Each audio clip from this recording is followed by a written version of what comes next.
Hey everybody, and welcome to the Rabbit Trail Podcast. This is the podcast where we chase the truth wherever it runs, and we are on episode number 191. 191. You're supposed to say 191. I'm throwing you a lobber, man. I know, and then I feel like I shouldn't even echo it, but I can't help myself. Well, we're just glad you're joining with us your first time. We basically are picking up comments and concepts that were dropped in the last sermon at the church that sponsors the podcast called Olive Branch Community Church. My name is Greg Harris. I'm the senior pastor here at Olive Branch. Glad you're joining with us, and we hope that you have a great time learning some of these concepts and diving in. I'm Teresa Harris, and we're glad to have you guys here. We'd love to hear from you, so please send in questions or comments at rabbittrail@obcc.church. Yes, and I'm Brent Branchard. I'm the Connections Pastor at Olive Branch. And whatever platform you listen to or watch on, make sure that you subscribe. Make sure that you ring the bell so it alerts you. And be sure to share the channel with other people. Let them know that we're on, and especially if it's a topic that you think that they would love to hear. So Absolutely. yeah. This would be bad if we both start repeating each other. It will never end. I know. But hey, so just big question we always like to start with: what's the Lord been showing you this week, or what's kind of been going on? I know for us, it's like one of those milestone moments again. Like Jonathan just graduated. He's our third. For those of you who don't know what we're talking about, we have 4 kids, and he's our third kid. He's our middle son, and he just graduated a couple weeks ago, and just had his party this week, and now he's turning 18 tomorrow. And so we're like, for us, that would. Right now we're recording on Thursday, so on the Friday, and so it's this just kind of these moments of like, oh my gosh, I'm getting old. You are. It's like I've lost my hair or something, and just like it's crazy. So anyway, but Tress, you were working pretty hard on getting all that stuff together. Yeah, it's been a busy season. I'm just trying to survive May and June. They call it what, like June? May-cember, but I think June's been worse. So. May-cember, because December is so busy. Is that what that? Yeah. So May is for the end of the school year. Parties and sports, and you're wrapping up everything, and now graduations and stuff like that. So it's pretty insane. And I would say this has probably been the busiest one that we've probably ever had. Yeah, and we're gonna have 5 years straight of this. Yeah. So we'll have 5 years of graduations. So that's crazy. One kid will graduate for the next. Something. Hopefully. Hopefully. That's a good point. Yeah. So what you've been up to? We know your grandkids are here. We know that. One of the things that I thought was going to happen was I wouldn't get any sleep, but because they sleep with us, right? They have not been sleeping with us. They have been sleeping in their own beds and everything else. So times are changing. Yeah. So we've had the bed to ourselves, and I've been getting pretty good night's sleep. And the other thing was, I thought the house was just going to be a wreck, the whole time. And, I went up to the blue room, which is the kids' room, and I couldn't even see the floor hardly because there was like all the Legos out and all this stuff. And they're playing. And so I told Nancy, I said, well, make sure the kids go up and pick up the blue room. And she's like, I will. They know they will. Well, every day I come home, they have cleaned the whole house. The kids, and they're only like 9, 7, and 5. And That's Oliver, so the 5-year-old, he is like OCD about cleaning. I thought Max was the 5-year-old. Max is the 5-year-old. I'm sorry, Oliver. Did I say the wrong name? Oliver is the 7-year-old, and he is like OCD about cleaning. And there's times where it's like, the room's a mess. Everybody out. Let me clean it. And, so we call him Teresa for short. But Wait, no, I thought that was your genetics coming through. Right. And so it's been great. And they're just such good kids. And so the other night we went to the movies and saw a movie that's been out for a while, but it's called The Sheep Detectives, and that was such a cute movie. No. You laugh, you get all teary-eyed. It was Is it good when you got kids with you, or is it just good in general? I think it was good in general. You know, I can't wait to see it. You know, I mean, it's got talking animals, right? You know, so I don't there's believe in that talking aspect. animals. That's from the devil. No, I feel like that was like I thought that was like a picture of heaven, where all the animals get along and they're talking. But I mean, So it was is a Animal good, Farm, but it was that's a not good murder mystery movie. You know, Yeah. it was a cute, fun movie. So and clean. Cool. I want to go see it. Yeah, you should. So that's what I did this weekend, and so now we are talking about the sermon. This was the last sermon in the series, Handle with Care. I didn't forget the title. I forgot how to say the word series or sermon. That's pretty serious. Yes, it is. But it's Handle with Care, and this one was the final one on exhortation. And so, you know, we've gone through words and Encouragement and exhortation. encouragement and exhortation. And so we've gone through words. We've gone through, what was the second one? Mindset, and conflict and Listening.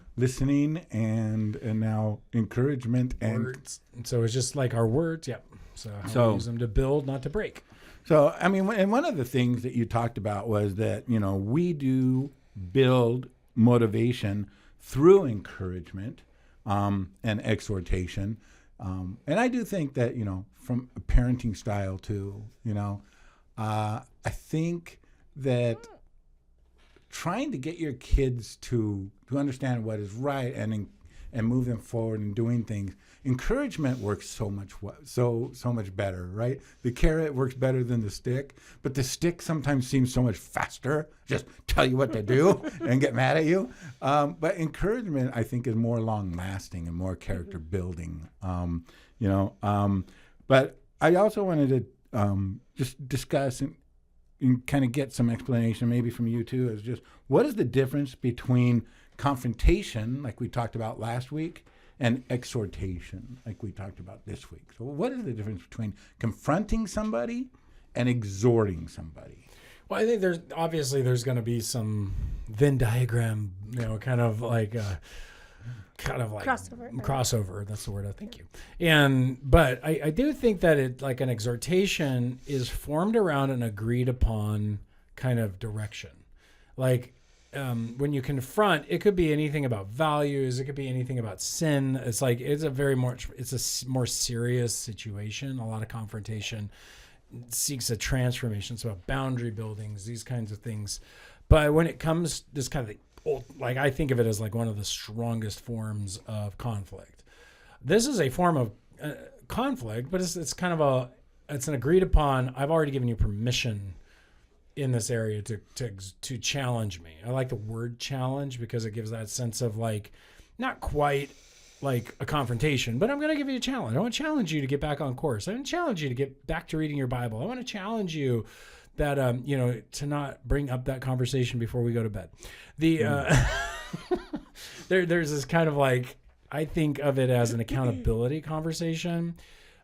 Oftentimes it's used in context of Christians exhorting one another, encouraging one another. And it's always about like getting back to Christ. Like, I like this verse a lot. The 1 Thessalonians verse I brought up, which is, for you know how, like a father with his children, we exhorted each one of you and encouraged you and charged you to walk in a manner worthy of God, who calls you into his own kingdom and glory. What I liked about that is just this feel of like, first of all, like you mentioned, like parenting. Mm-hmm. This is very common in parenting, that we sit down and we challenge our kids. Come on, we know that's not how we do things. Or, hey, I really want to encourage you. You could do that. Like, get up there, give it your best shot. Even if you fail, at least you tried, you know, that kind of encouragement, exhortation, or like, you need to be good and do good. That's like one of the things I got from John Adams that I like to use with my kids. But it's this feeling of like, I'm pressing you into what we've all agreed. Because my kids all agreed they want to follow Christ. So yeah, I was gonna say, and like when kids are young, you're just telling them what to do. Mm-hmm. But as they get older, you're coming alongside and really you're like reminding them of who they want to be, right? And so that's the best kind of parenting and the best kind of direction, because when you're just telling somebody what they should be doing, you know, they're not going to own it. Right. And so once your kids really decide, like, no, this is the kind of person I want to be, whether it's a Christian or, athlete or, student, and you're calling them back to that, it's going to have more of an impact in their life, when they've chosen that path. What do you do when you get to the point where they're like, I don't want to be that person anymore. It's too hard. I think that's encouragement, right? That's called disheartened, or you're discouraged. And now it's like, well, let's talk about that. I think use your listening skills. You engage to dig into what's really going. What's the real need you're feeling? And then one of the beautiful pieces about the word encourage, exhort, when it's this term parakaleo is actually the actual. That's the word I use. Yeah. Parakaleo. I look up to people and go, can I parlay a QOU? Thank you. I'm going to parakaleo. The reason I bring that word up is it's the same word for encourage, it's the same word for exhort, and the same word for comfort. So when we talk about the comforter who's coming, or the encourager, when the Holy Spirit is literally the parakletos. He's the exhorter, he's the encourager, he's the comforter. And so when they don't feel like they want to be that person, it's really important that we come alongside, which is what the word means, to come alongside in calling them to this. So you're not just going, go do that. It's like, no, I'm going to come with you.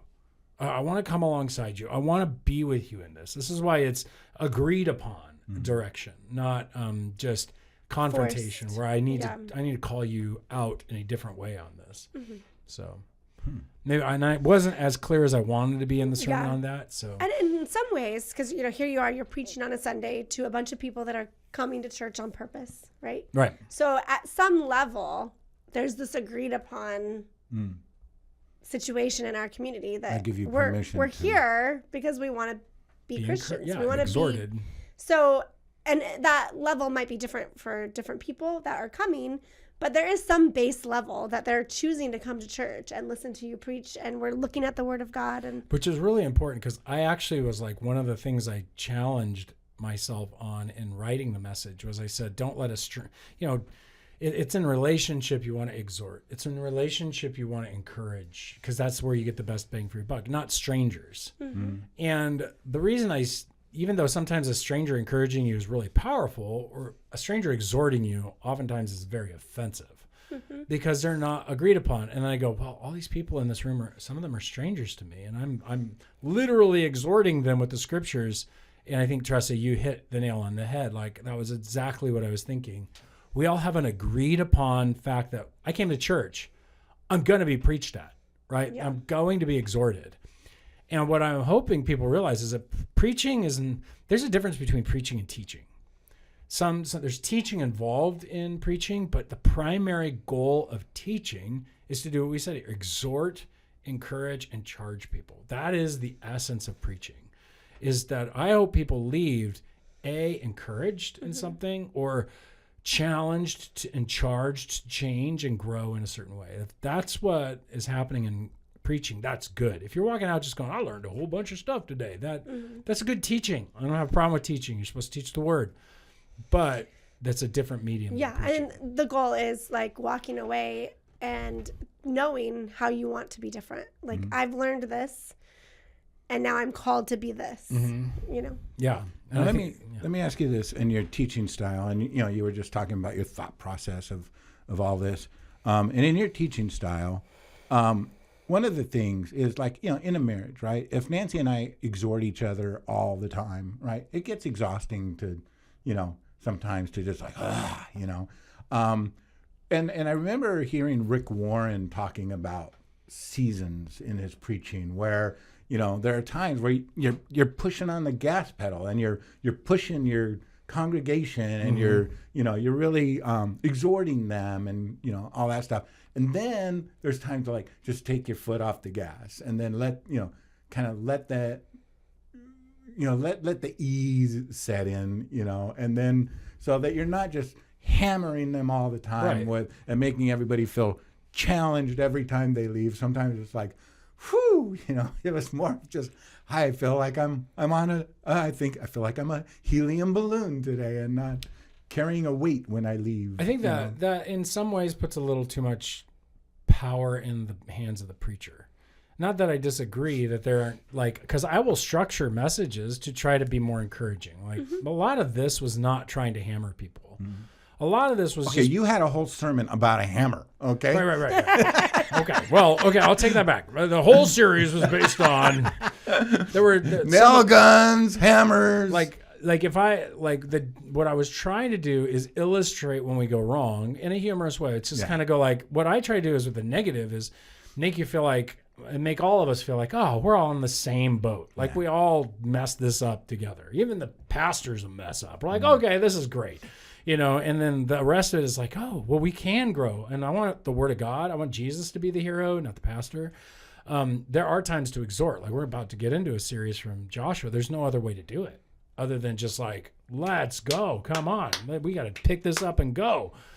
And then we're going to shift over to, but here's the thing.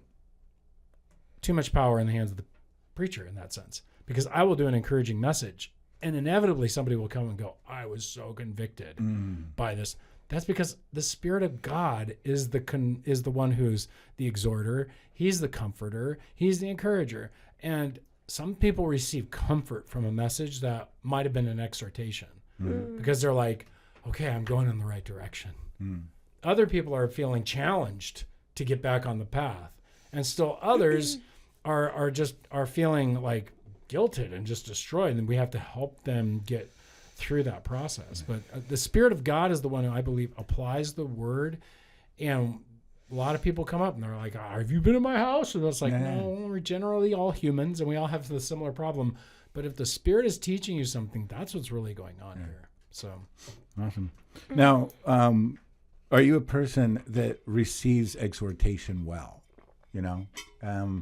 And then, when was the last time you felt like somebody exhorted you or extorted you? This is so funny. So this Our son Jonathan this morning just asked, was struggling with mistaking the word exhortation for extortion. Oh, really? He's like, isn't it always bad? Isn't that illegal? Is that bad? So Greg was it might be, but give me money. I'll tell you why it's not. But how are you at receiving exhortation? So I was thinking through this week, and I came up with a very funny story, and it's not recent. It was a long time ago, and I was dating this guy, and well, I hope it's not recent. It wasn't Greg. Yeah. But it was so funny because I definitely grew up in a family of exhorters. Like we're not shy, and we'll call you out, totally. Right? Like that's just how it is.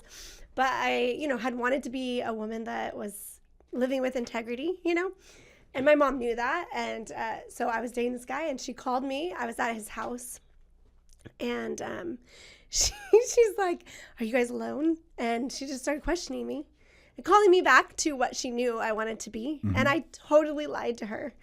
Because I didn't really want to be it. But I was thinking about it. It was so funny because first of all, I'm so thankful for my mom to just be bold and like ask questions and call me out. And she used to pray for me all the time. And if she felt like the Lord told her to call me, she would. She like listened. And in this moment, did I handle the exhortation well? No, I lied. So I sinned. But it did impact me, right? Like I still remember today, right? This like 30, years ago or something. But I don't know. I just think it's cool because I felt like it's encouraging because even though I didn't respond well, God still used it in my life. And so I just want to encourage people that like, even if you feel called to exhort somebody, God still could use it even if they don't respond well to it. So that's my story that I thought was funny. Yeah. And mine's not funny, but I've shared it before, and it was in youth ministry. Like it was my first outing. We'd all gone to Magic Mountain, and when you'd leave Magic Mountain, you'd go to Carl's Jr. after Magic Mountain, and then that was kind of their tradition. And so I guess this was before we all boycotted Carl's Jr. But whatever. So we're there, and the line is massively. Maybe it's Taco Bell. I think it's probably Taco Bell. I don't remember. Do you remember? Anyway, the line I remember was the story, but I don't remember. The line was just crazy long, and so I gathered, I think Mike Keating, a couple other guys with me, and I'm like, hop in the car. And we jumped in the car, and we went through the drive-thru because I had my car. And I got You're out. resourceful. And yeah, I'm thinking I'm teaching these kids resources. You know, like, Creativity. This is how you do this stuff. You get around problems by coming up with your own ideas and make them happen. And then Ingenuity. yeah, and then along comes Karen, one of our youth leaders, and she was kind of been with the kids for many years. I'd kind of come in with her, brought her back in, and she was just like, she's just like, what are you doing? Like, what are you teaching these kids? You're teaching them like that you get to cut in because you're the pastor, and it was kind of a good call back to like, hey, think about the kids and what you're doing before you go do that. Think about the team rather than... I don't agree with everything that was involved, Yeah. but there was definitely a process of that challenged me to go like, okay, hold on, I need to be careful. My actions are being watched. The kids are going to see what I do. And if they feel like I'm cheating them on something, then I'm not going to do it. And I think that helped me, like, in some ways, like set up some things like I would not do games, for example, that I wouldn't be willing to do. So like I didn't ever plan a game that it may have been gross, but if I wasn't willing to participate in it, then I wasn't going to like, make them do it. And I also never did embarrassment games where one of the kids was the butt end of a joke at the end of the game. Like I just didn't feel like why would we be doing that? That if I'm not willing to be a butt end of a joke and ridicule them, we're just going to shame somebody because we think it's funny. Some of that's from my own past, but I did come back to that exhortation, that challenge. So. And I think for me, I think I can handle exhortation. You've exhorted me before. I think I'm a person that can accept it. But part of it, I think, is too, like, and we talked about it in other parts of this too, is the setup, the preparation, how you deliver the message, that makes it more or less successful. And it's one of those things too, like, you kind of get it in marriage sometimes where you keep hearing them say the same thing over and over again. They keep exhorting you and you don't change. Yeah. And then all of a sudden you get defensive, and so there's like 2 points. I remember like one point in our marriage a long time ago, I did something to make Nancy mad. And I don't remember what it was. If I said something that hurt her, if I did something that made her angry. But, and I always kind of preface it this way. As men, I think we want to be the knight in shining armor to our wives, right? I don't want her to see any chinks in my armor. I want her to think I'm the perfect guy. And I think we can convince ourselves that we're a lot better people than we really are because whenever we do something a little wrong or askew. Brent, I thought you were the perfect guy. Nancy's convinced of it. Not. But I think we can, when we go askew, when we do something unsavory, right, we can rationalize in our heads why we could do that and still be a good person.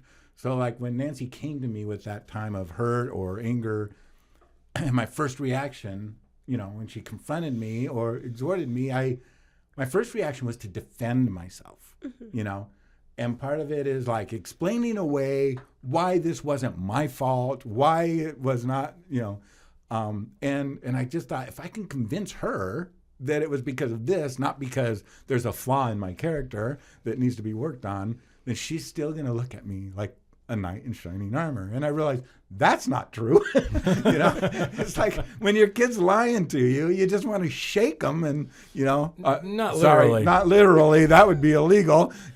Just shake them and until they tell the truth and confess it. And it's like as soon as they confess it, it's like, okay, now we can deal with it. But I realized, at that point when she would confront me or exhort me that I could understand that, no, she knows the worst parts of me. She knows the darkest parts of me, and she still chooses to love me and commit herself to me every day. I don't have to protect myself or my image falsely either. I can receive it better and then grow from it, But again, it's one of those things sometimes if she catches me in the wrong mood, if I'm not ready to deal with it, or if I'm upset with her about something already and she brings up, then it's like, wow, I think there is a perseverance, though, that sometimes you need in exhortation, right? I mean, I can remember and I mean, you tell me to stop, but I used to smoke when you were younger. I think we've talked about that before. And when you were starting to get on the staff, and so we were talking about it a lot. Like at first I wasn't like, I think I was just trying to encourage you to stop. Nancy didn't like it. You were like, I like it. You had your reasons, but eventually it got to where, as I kept exhorting you, we kept talking about it and challenging, that you were like, I think it is a sin for me. And now it was a totally different form of conversation, because now it was like, how are you doing with it? Can I turn from exhortation into encouragement of like, keep going, keep moving forward. I think you really can. And I don't know if that helped you in that journey along those things, but I think. If it wasn't for, you and the small group when just confronting me with it. And I mean, it wasn't a wrong confrontation. It wasn't like, you are sinning, because I don't necessarily believe that smoking is a sin in general, Right. I think we all agree with that. Yeah. And so it's like, if you're smoking, then you're a sinner, But I do think that there's biblical principles where, like, don't let something control you, If you can't lay it down, then that's an issue, And my wife forever wanted me to quit smoking, and forever I would quit, and then I would start again because I wanted to, and then just go, well, I didn't really quit for me. I quit because she wanted me to. I could always quit if I want to, But in reality, I did really want to at some point get away from it. But it was you and just kind of walking alongside of me and encouraging me to drop that behavior. But it was also coming on staff too, where people would come up to pray, and then I was just like, ooh, do I smell like cigarettes? And I didn't necessarily, and like I said, it's like one of those things I don't think in general is a sin, but I know that people are offended by it, right? And so it just really was just like, I don't want to hide, I don't want something in my life that I feel like, ooh, I hope they don't smell this, or, I can't really get too close to them. And so it was a combination of having you walking alongside of me, encouraging me, exhorting me, small group praying for me, and God just kept opening my eyes to like, is this really the path that you want to take, And I think that's been the same for me in my struggles. Like, you've come alongside in many cases to where we would sit and we would talk, and you'd be my accountability, and you'd like encourage me, or you would challenge me, like, you should probably look at that. And it was just not this.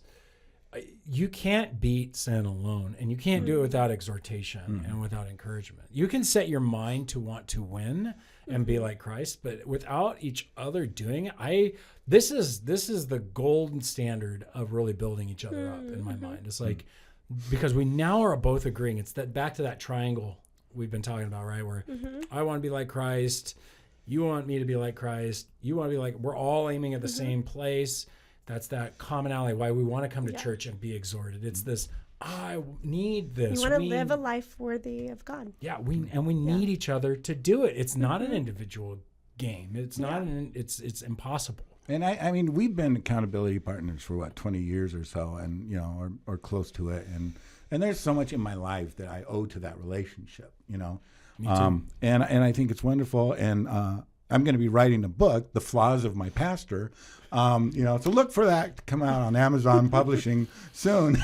Not if I write it first. But no, the relationships, I think, are really what gets you through it, and having that loving confrontation, that loving conflict, that loving encouragement, and so that goes back to that conflict. The conflict is the values, the needs being opposites and needing to be worked on. But then confrontation oftentimes is what starts exhortations. So like sometimes it needs to be a straight up confrontation. And then when the person sees it, they're like, oh my gosh. Yeah, this is what I want. Yeah, I want to change. Now exhortation, now encouragement, now charging and challenging works in a way it never worked before. And I do think that in relationship, when somebody, and for me, I think both of you guys have kind of already expressed this, if you know somebody loves you and you feel secure in that relationship, it's really not that hard when they bring something to you. It might be like a little painful, but it's not like devastating. But I also think, because I just recently, the most recent exhortation that I've had was from my dad. And, you know, he doesn't listen, so I can say this. It was kind of a hard way for him to exhort me.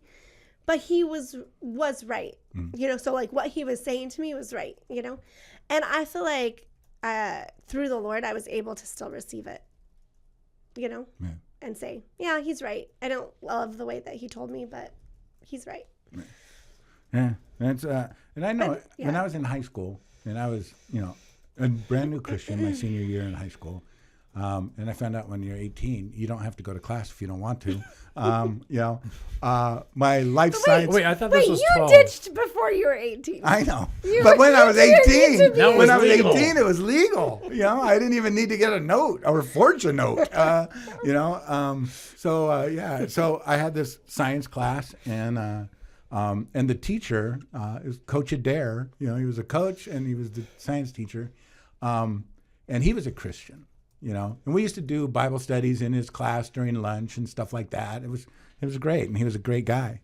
And one day I was leaving his class, you know, and I was like pretty off and on about attending, but I was leaving his class, and he stopped me, you know, and everybody left, and he goes, "Can I talk to you?" And I said, "Yeah." And he goes, "You know, I just want you to know, you know, you are a Christian, and you profess it, you know, and people watch you, and you're ditching class." Mm-hmm. And I don't think that is the message that you want to show people. Mm-hmm. So, you know, he goes, I think you should probably take it a little more seriously, and talked about my character. And I walked away from that, and I was not mad at him. Mm-hmm. I was not like pushed back with him. I really just went, wow, he's right. You know, he's right. I can't do these sketchy things, you know, and claim Christ. And claim Christ. People are watching you, you know. And it's not just the fact that people are watching. I shouldn't be doing these things, right? You know. Yeah, yeah. You don't want to be that person. He's calling you back to the standard you hold for yourself. Okay, so what do we do because, you know, people do exhort us, and sometimes they're not exhorting us back to the person we want to be. So like early on in our relationship, you know, Greg was a youth pastor, and we had different views than some of the other leaders at the church in terms of like what does a healthy relationship or healthy fiance relationship look like. And we were exhorted in a couple times, like caught kissing, and I remember PDA. Somebody said, "Oh, do as I say, not as I do," and I'm like, "Well, I've never said not to kiss, so that's you. You're saying that," because we just disagreed. We didn't think that. We actually believed you need to show what a healthy relationship should look like. But when youth group, though, you know, and I wasn't the person that was saying that. You were not the person. But I know in our youth group when we were all there, we had a no PDA, you know, on the students, but not on the leaders. Right. Yeah. So, but I just, you know, that's a good question though, because sometimes people do exhort you in a way that you disagree with. Like, what do we do with that? You know, like because your last point in your sermon was to be humble, right? So I do feel like there's a humility for us, you know, that we should have had. I don't know that we did, but yeah, no, I think that there is a sense of a right conflict that needs to then engage, where it's like you said, well, we didn't agree with that. Now that should have led to a different conversation that led to a more robust policy perspective, where then either the values are connected, or I'm the youth pastor, my values would have ruled and reigned in a over the you know, leading them appropriately, or me submitting to the desires of the team. So that you know, that kind of basically it should have led to a hash out. Right, it really should have. Yeah. So what I hear you saying is, as youth leaders, you know, the youth that cannot have public displays of affection, even if they're in a loving relationship, because that's the policies. But as youth leaders, you guys can play Mac Daddy. That's what I hear you guys saying. Is that? Yeah. Yeah. Okay. That's fine. That's fine. As long as we're clear. I mean, I believe in double standards when it comes to adults and children. So, there you go. We do it all the time. You can't drive. You can't rent a car until you're 25. You can't drink until you're 21. You can't vote until you're 18. We only gave that because you got to go to the military, and you can't be in the military until you're 18. Let alone own a gun. I mean, we do a lot of this kind of stuff, and I think it's really funny. We've gotten into this hyper equality world that you can't have a double standard when there's a certain way. And so guess what? None of these kids learn how to see it appropriately done. It wasn't inappropriate. It wasn't like macking out. It was appropriate. I know. Was it Mac and I don't I remember. exaggerated But, for yeah. humor's sake. So again, exhortation and stuff. I mean, these are all loving things that help us grow, help us move forward. Why do we struggle so much with telling each other uncomfortable truths? Why is that so hard for us? I mean, even simple, easy ones, right? Like, hey, you got something in your teeth. Hey, you got a booger. Why is that so hard to do? Well, I think the easy ones it's just a habit, right? Like if you determine that when you see somebody that has a booger, you're going to tell them, the more you do it, the easier it gets, I think do you think that? I think most things that are uncomfortable or difficult, the more you do them, the easier it gets. Yeah. I So think it's just that anything. choice of like, okay, this is the kind of person I'm going to be. I'm just going to be willing to say it. And then take the shame away from it. Like, there's nothing wrong with having a booger in your nose. Like, it's not like you did it on purpose. Look, I think that's true. Like in our house, one of the things it's pretty funny. We talk about sex quite a bit in our house because our kids were teenagers and they're growing up. We didn't want it to be a taboo subject. Now, it was uncomfortable when we started it, and my kids were really uncomfortable with it. Now they laugh, and they're like, oh, let me guess, you guys are talking about sex. Like, it's kind of this joke in the home. But I do think you have to choose to press through the discomfort to get to good conversation. And this is with anything truly meaningful and truly good. And so we have to choose to walk with the Spirit. Like if the Spirit is literally the spirit of exhortation and the spirit of encouragement, when you are engaging that, you are engaging in the spiritual power, the spiritual joining with the Lord, who is the Spirit, to see that done and changed in someone. So it's not I do think we get uncomfortable. I do think there's some spiritual warfare involved with our fear of exhortation, our fear of encouragement. And I think that's built up by the world, the flesh and the devil. I think the flesh is like, I just don't want to do that. Laziness, apathy, I don't really care. We want to be liked. Right. So we don't want to come off. I think the enemy enhances that by lying to us. Oh, they're gonna be mad at you. Oh, they don't really want that. Oh, you're gonna be seen as some flatterer. Well, or they're gonna critique you. Right. So when you bring out something about them, then you're thinking, oh, but they're gonna be thinking that about me. Or even harder is like, well, I'm gonna exhort them in this, and I'm gonna feel like a hypocrite because I do that too. Yeah. And so it's this like, well, then own that and the exhortation and say, hey, we both want to be like this. I want to challenge you in this.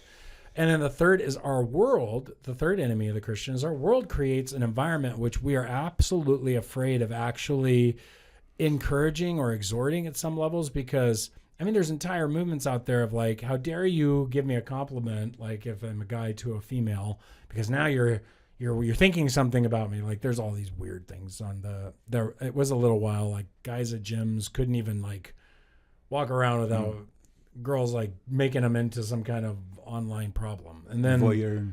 Yeah. And then there's like the case that I know in my life, I've been trained like as a pastor, like, you keep a professional distance when it comes to women and others. And so I don't compliment.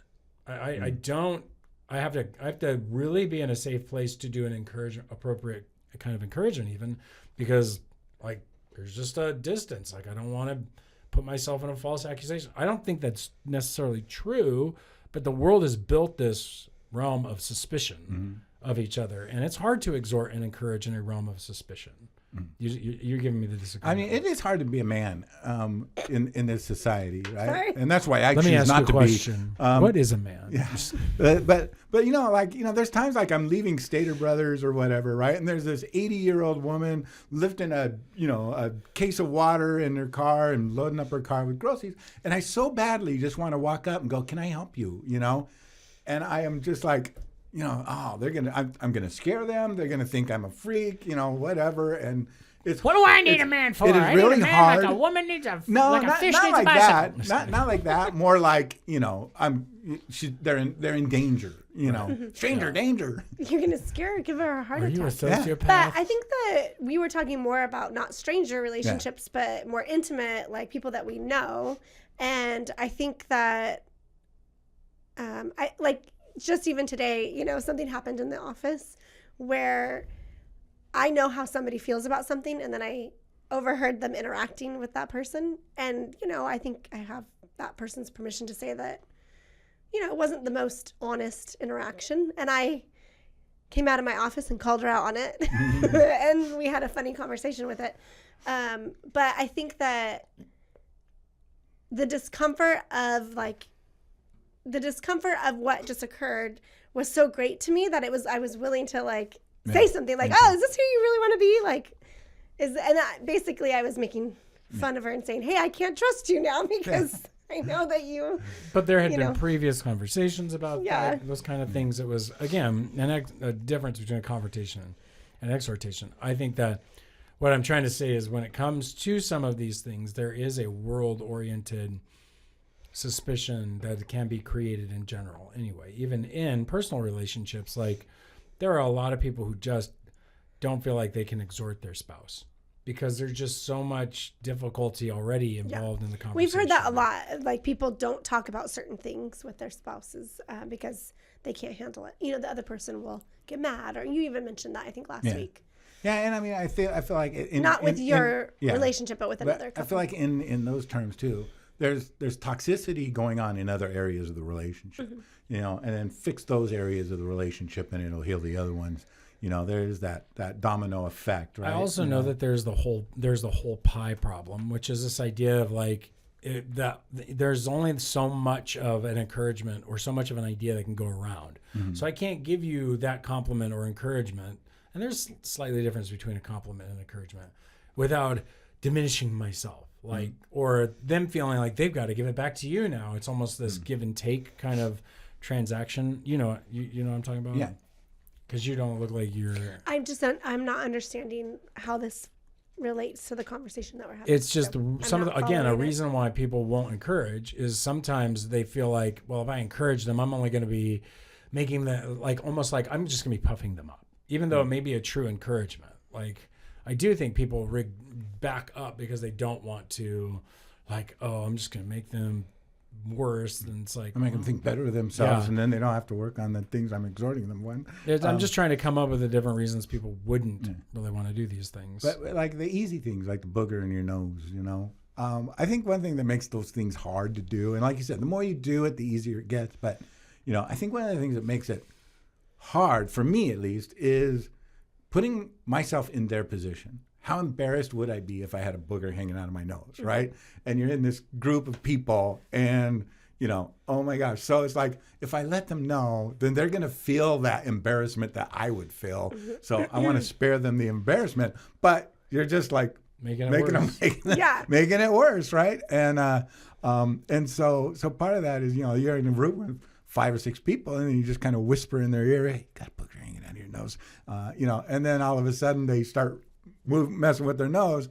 Everybody knows what you said, so how do you say it? But there's this one thing I can share right now. It's a funny story, but my grandma, who I loved, it was my mom's mom, and she was probably the person I was closest to, other than my mom, and we used to see them once in a while, but during Easter vacation, go and spend a week with her and stuff like that. And I remember I was probably probably 12, and I used to look at her and she'd sit in her chair, and I would go, "Grandma," because maybe somebody there, and I would point "You got a booger in your nose," you point. And so she'd pull her tissue out of her bra and she'd, wipe her nose and she'd, go to put it back. And I'm like, "No." And I would point to another place on her cheek, so here, she, and after 3 times, "Oh, Brent, knock it off." But just totally playing with her. She's never had a booger to begin with.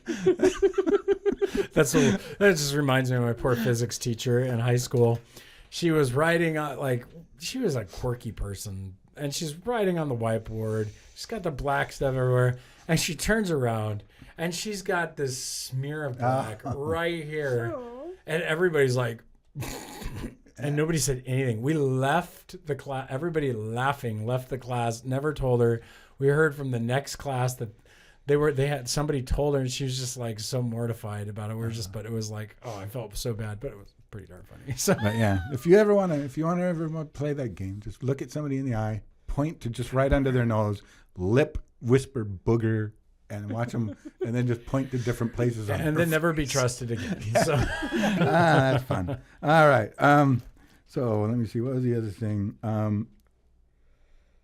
one of the things you talked about in the sermon was just that the devil encourages us to follow our passions and our desires to fulfill them. And you made the comment that the devil is less like a dark, evil being and can seem more like your best friend, because he's encouraging you in the things that you want to do. Be more you, and devil can be your best friend. Well, Nancy was running late to church, and we've got our littles, so she brought our 5-year-old grandson in the sermon with us, and he looked at her and he goes, "The devil's our best friend?" I'm encouraging you in the wrong direction. I don't think he got the full context of that, but now he's rooting for Darth Vader. He's gone to the dark side. Yeah. Voldemort. He's big fans of all of them now. Oh my goodness. Yeah, you really encouraged him. But yeah, I just kind of wanted to talk about that. How we think of the devil being this evil being and everything, evil, where really he can just be so encouraging, you in the way that you should not go, but you want to go. And we see that in our culture today, where people are like, you be you and do more you, and don't worry about whatever what basically is the standard. Right. I mean, Scripture says he disguises himself as an angel of light. Yeah. Like this idea that he's giving you the good advice. He's giving you the good thing. Like, tells Jesus, turn the stones into bread. You have it in your ability to do it. Yeah. Do that. I think that's why it's so scary when people are like, no, God just wants me to be happy. And I know God wants this for me. And so often that can be, our hearts misleading us, right? And being deceitful, or deceptive. That's one, especially with desires, whether they be sexual desire, whether they be monetary desire. Where you want to live. Like, people say, oh, God's calling me to this state, Most likely your heart is calling you to that state. Like, most likely it's, and there's one who's ready to take you out of the mission or take you out of, and some people, they leave on mission. Some people, they leave. I mean, we have a little phrase we like to use at Olive Branch, which is like, stay or go, but stay on purpose or go on purpose. Like, there's no leaving without the clear purpose that you're going to another place for the mission of God. Right. And the mission of God is not, I can have a bigger and better house, not, hey, my kids are going to have life will be easier, better education. They're not going to be exposed to things. No, there is a world, and that world exists in all the locations that you're going. There's a devil, and the devil exists in all these locations, and the flesh is still with you wherever you go. There you are with you, right? That's the whole statement. And we just deceive ourselves if not being fueled, like you say, by one who, wants you to go there. And I'm not saying that everybody who's ever moved is in that scenario. Not everybody, but I can name a few. So, or even that all your heart's desires are wrong. Right. It's just that we as Christians, we have to be cautious that we aren't just giving in to every little whim that we desire. Yeah. And I think that's something, really quickly we can maybe discuss is, how do you know when it's the Lord? I know people that just everything is the Lord. Oh, the Lord told me. Oh, the Lord, the Lord spoke to me and said this, and it's just like, really, and I am so maybe even overly cautious to speak on behalf of the Lord. Because sometimes it's hard for me to tell, is this something the Lord is telling me to do? Is this something that I want to do? And so it makes it justified to do it if I talk myself into believing the Lord can do it. But also, like you said right there, sometimes it's the enemy that's like encouraging you to go say that thing to that person or to go do something, right. And so really other than like looking at Scripture, and going, okay, there it is. How do you discern whether this is coming from the Lord, whether it's coming from you, whether it's a meld of the two, or it's coming from the enemy? Really quick, you saying that you're cautious with saying that God, said something or did something or whatever is good, because that's blasphemy, right? If we claim that God does something or said something and he didn't, you're breaking the commandment, do not take his name in vain. Yes. Right. So you're claiming something to him that I am probably overly cautious of speaking for the Lord. Unless I'm quoting Scripture, like I said, I've mentioned this before, but when I was on the elder team, and there was somebody that was on the elder team that was, I think, came maybe from a more charismatic background, and people would come in and ask for prayer, and we, as the elder team, would anoint them, and we would pray for healing. We would pray over them, and then when they would leave, every time, at least in my memory, every time, you're healed, go, And I remember kind of being appalled, how can you say that, How can you say that unless the Lord directly told you, I have healed them? How can you affirm that to them, that the Lord healed them? And so that was one side of it, right? And part of me was I'm worried about their faith, right? Yeah. If they go off and you're telling them, we prayed for you and the Lord healed you for sure, and then they're not healed, could their faith just crumble at that point? Well, yeah, and and the other side was, I was jealous to a certain degree that he prayed with that much faith, right? Because all the time I'm praying is just oh, Lord, heal them. Lord, we know you can heal them. But if you don't, well, and almost and I know that I feel like that's the right way to pray, but I also felt like that's kind of a cop-out for me too, right? Well, I think that's a matter of the heart, but I also think that it's a matter of praying is the showing of faith. Yeah. That's the problem. I've gotten into this with some of these people. They're it's not how confident you say it, and it's not how that you declare that it's been done. That's presumption. That's presumption. That's not okay. The fact that you prayed shows that you have faith that God can do it. It's a mustard seed level that you prayed. Otherwise, you weren't trusting the Lord could do it. I don't know what you're going to do, but I know what you can do. Right. And that's why I'm asking. Just ask. God, heal this person. I've just gotten out of putting all the qualifiers on, because if I'm asking for him to heal them, I ask them to heal them. And I leave it. And if I want him to comfort them, I ask them to comfort them. And that really matters of who's asking me. But I do think that, back to your original question, how do you know it's from the Lord? Again, the Spirit is a spirit of exhortation, and the Spirit is a spirit of encouragement. There's two aspects to that. Number one, I believe that if you're not sure if it's the Spirit speaking to you, go get other advice. Bring in wise counsel. Abundance of counselors, there is safety. The Proverbs tell us. So yeah, go talk to people who know you. And if they're dude, that's a bad idea, listen to them. Trust, and I love to ask this question of young couples getting married. Who in your life can tell you no that you will listen to? Or go this is a bad idea. And you'd be okay, I need to take that seriously. Because if you don't have somebody like that, you're walking in blind. You're in trouble. Right? I mean, so that's one thing. Again, scriptures, obviously that's the point, but not misinterpreted. So you want to clarify if you've interpreted the scripture correct. Third is that exhortation is counterintuitive to your direction. Encouragement should call up something in you that is like Christ. And so it's not going to be I feel encouraged to move to this area. That has nothing to do with it. That's just a desire. What's your motive? And is the Spirit of God encouraging that, or is he checking you? There's been a lot in the contemplative Christian world, the question of whether you're feeling desolation or blessing. And this idea of desolation is just this deep sense of something's unsettling in this. And you can't ignore it, even if it's a little bit. It's okay, I should check that out. Is this the Spirit exhorting me to not go in this direction? And then there's blessing, but blessing would be felt by multiple people in that direction, not just one person. So I think that would be some of my advice in that. And oftentimes I would say also check, how well am I walking with the Lord right now? Am I really in his word? Am I praying? Am I connecting with him? Is worship vibrant? Oftentimes in those places, you're in a far better place to hear from the Lord than if you're not reading the scriptures, and you're not praying, and you're really not at church, or really not connecting with your small group or accountability, and you're well, God told me to do this. I don't believe you.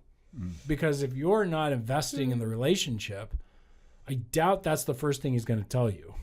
I think he's going to tell you, hey, why don't we get together and we can have a conversation, and then I can tell you what I really want. Versus, no, what I want, what I really, really want. Yeah. So those are some of my thoughts on that. And then just kind of wrapping it up, you talked about flattery, compliments, and encouragement. So what is the difference between flattery, compliments, and encouragement? And how do we tell the difference? And how do you defend yourself against those things? Well, not against everything, but, I flattery. like flattery, so let's just keep it going. Just kidding.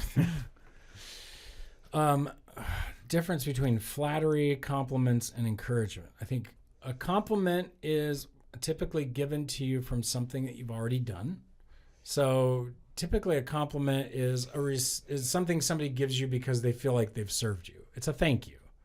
So compliments to the chef. Compliments is like... Or they compliment you because you look good. Or right. I mean, it's not necessarily what you do. Yeah, flattery falls more into the zone of the compliments that are vague, general, or very specific, but they don't have any context to why you would be saying that. Like, oftentimes flattery is over looks. It's over vain things is how we would typically think of it. Not saying that you shouldn't compliment how somebody looks or that kind of thing, especially if you're dating them. But if, like, the waitress is telling you, hey, big guy, oh, you look really muscular, suspect that they're flattering you to get a good tip. Right? Do waitresses do that? I think they do. You think so? Oh, I think he worked they in do. the restaurant. And I mean, That's funny. And I mean, I don't know. It's probably a lot more of an old school, coffee shop type, But hey, babe, hey, dear, hey, sweetie, and I've had that done. I've had that done. Kind of having that done, and yes, it's garnered, some of it's personality, but it's a learned trait. I think that if you listen carefully to salespeople, they're trained to give a quote unquote compliment, like, oh man, that's really perceptive. That's a good, good. Because they want to make you like them, feel good. It's how to win friends and influence people. There is a sense of point out their good attributes. That it's flattery.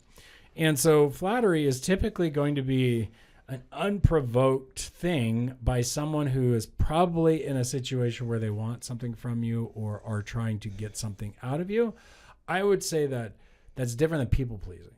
Now, would you say flattery is fluffery that's not tethered to a specific? I mean, the way I've always thought of flattery is that sometimes it can be connected to reality, but they overstate it. Yeah. Like they're trying to make you feel better than they should. That gets the level of sycophants where you're like, basically, oh, they can do no wrong and they're always good. And it's amazing. Faults. That is so great because they're so concerned that they're going to look bad if they disagree with your position or whatever, that they want you to think it's a game where you can't tell all the time when it's flattery.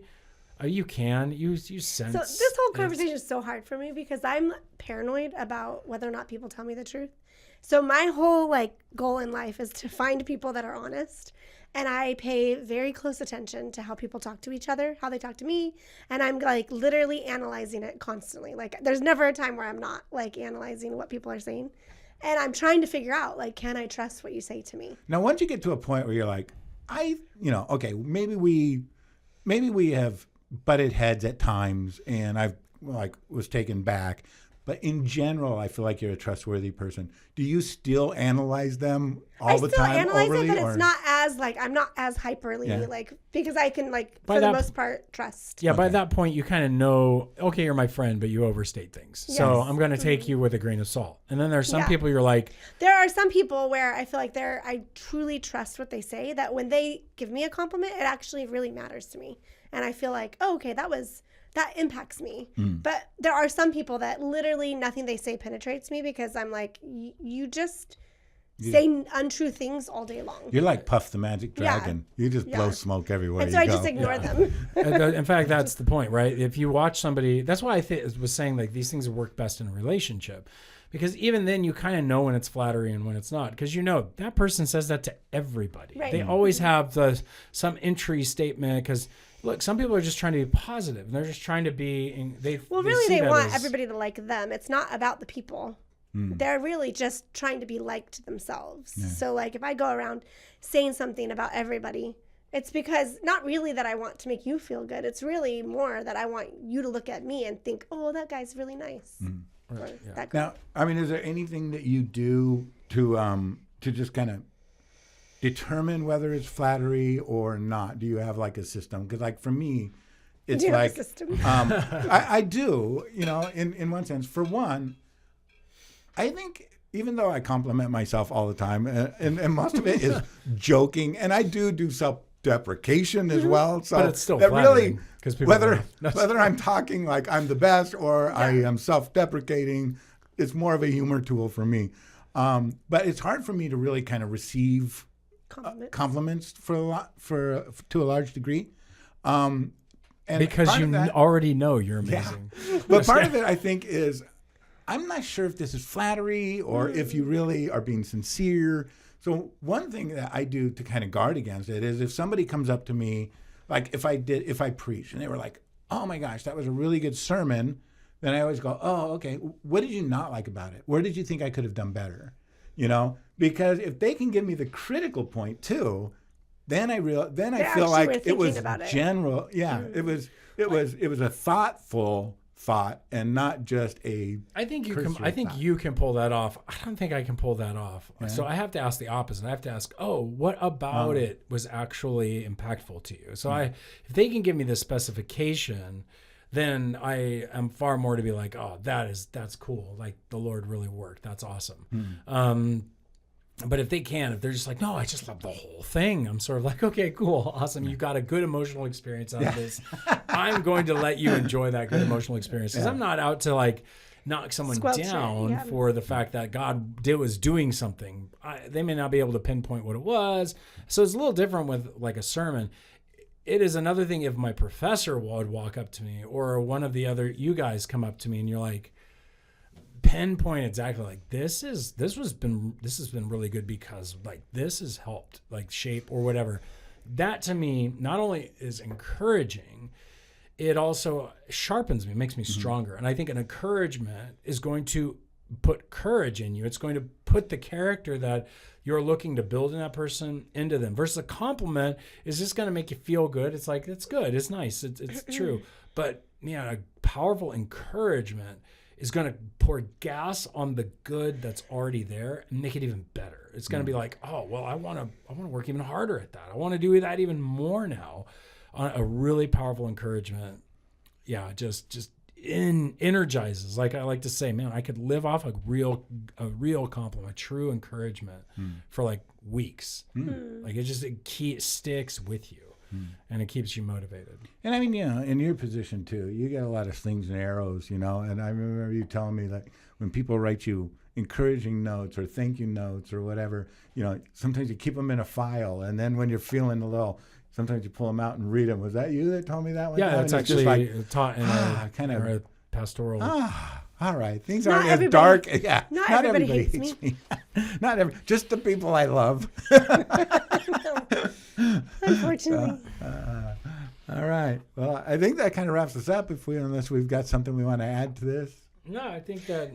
I just want to encourage everyone to I love the verse, Hebrews, let us think of ways to motivate one another to acts of love and good works, and let us not neglect our meeting together as some people do, but encourage one another, especially now that the day of his return is drawing near.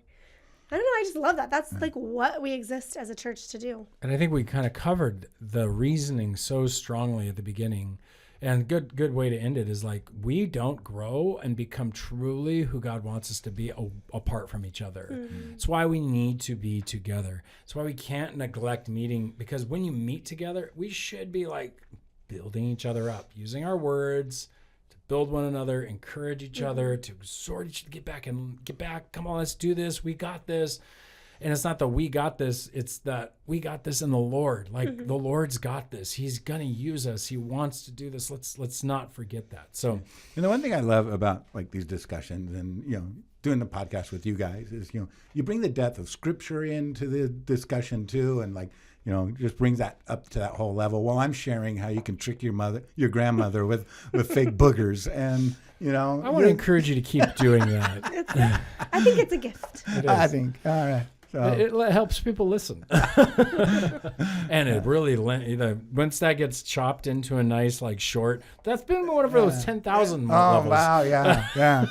That would be a great short. But we also want to end with just encouraging those of you who are listening by saying thank you and encourage you, hey, it really does help us when you ask great questions. And so if you want to share this with somebody or you want to ask some questions, please send those questions to rabbittrail@obcc.church. That's not easy. A rabbittrail@obcc.church. And we would love to hear from you. Also, just want to thank and encourage Jacob, our producer, to keep going, man. You're doing a great job. And Dale, man, thank you. He's posting stuff. He's editing it. He's getting all that stuff done. And we really appreciate you, man. Thanks for all that you are doing. And thank you all for listening. God bless you. We will see you next time. Boom. Shakalaka.